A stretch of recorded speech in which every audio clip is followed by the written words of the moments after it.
kapatid, magandang araw at welcome back po sa aking channel. Ngayon mga kapatid, ipapasilip ko po sa inyo yung aking gagamiting motor pa uwi ng Eastern Samar, kasi next week is uuwi ako ng Eastern Samar. So mapapanood nyo po yung biyahe ko na yun live sa aking Facebook, sa A. Amado. Doon po ninyo abangan ang aking biyahe niyan, simula sa umaga.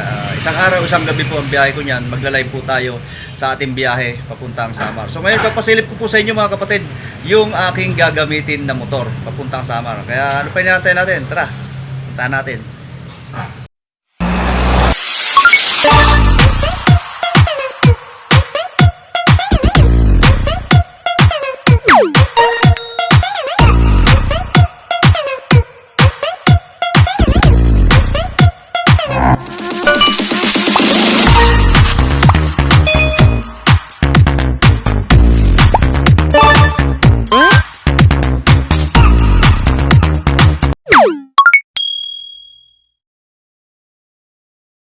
Ito mga kapatid, ayan, ito ang gagamitin nating motor. So, inaano ko na rin siya, Ayan, nilagyan ko ng cellphone holder at the same time mayroon din tayong charger na nilagay dito, Kasi ito po ay pan-tricycle model na ating dadalahin na pauwi ng Eastern Samar. Ito ay Starex na 175. Ayan, 175 po ang ating dadalhin. All goods ang ating mga tires dito sa kanyang likuran at sa kanyang harapan. So goods na rin po yun.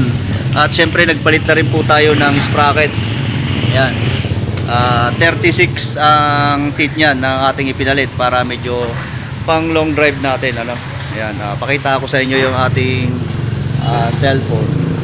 Halimbawa magka-camera tayo, magla-live tayo. Ayan, so rotate lang natin para tayo ay naka-live. Halimbawa na nagbibiyahe tayo ng pauwi ng Samar para ma-update ko kayo mga kapatid at makita nyo rin na talaga naman na kayang-kaya din ng mga Motorstar ang ating biyahe, kahit malayo, sabihin natin. At ito po ay naka-design na rin ng disc brake mga kapatid. Converted na rin po yan ang ating preno sa harap.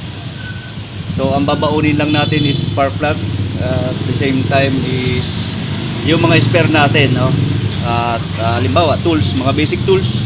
At sigurado naman ako dito na hindi naman siya magkakaroon ng diferensya. Ito nga rin po pala mga kapatid, meron din po ako rito in-improvise.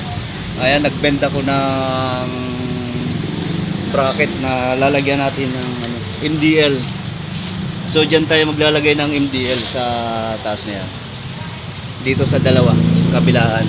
So para medyo maganda ang ating ilaw naman, hindi tayo masyadong madiliman sa ating biyahe. Yun, update ko kayo mga kapatid. At yun nga, panoorin nyo na lang po ito sa aking Facebook, ilalive po natin yan ng ating biyahe hanggang sa maubos ang ating data. Bahala na, pero tingin ko hindi pa kasi medyo marami pang laman ng data ko. Yan, yabang lang, Dapat nga ito ang ating iuwi, pakita ko rin sa inyo itong malaking unit. So pero yun nga, nabuo ko naman yung isa, so yun na lang muna ang iuwi natin. So ito sana ang ating kasama pa uwi ng Eastern Samar, pero saka na lang siguro may pagkakataon pa naman na makasama uli natin tong ating unit na to na malaki, maraming salamat po sa inyo dito sa aking pagpapasilip sa motor na dadalahin ko ng Samar, Starex 175. So ito po ang antabayanan natin na aking long ride, solo ride na papuntang Eastern Samar. So ito po ay ako po ay aalis sa next week na po. Yan, so mapapanood niyo po yung live sa aking Facebook sa A. Amado. At sana po kita-kita po tayo doon mga kapatid. Sa mga madadaanan ko, kung mayroon man pong mga followers ako dyan or subscriber, may dala po akong sticker sa aking YouTube channel sa A. Amado Vlogs.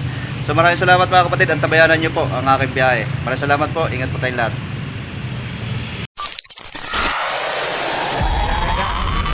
The one and only Eagle Double G. Da da da da da. You know I'm mobbing with the D.R.E. Da da da da da. It's the one and